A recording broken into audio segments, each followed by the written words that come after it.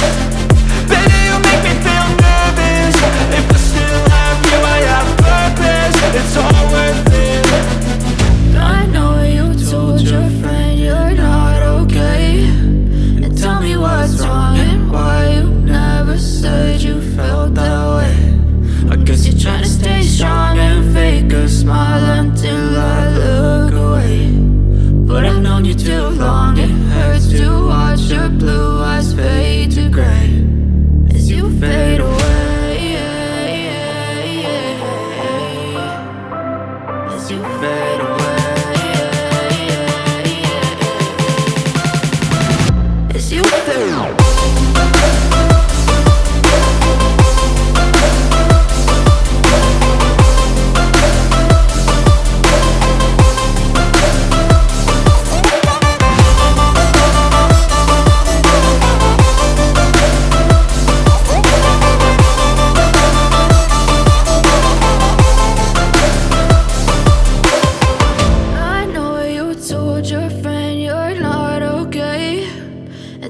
What's wrong and why you never said you felt that way.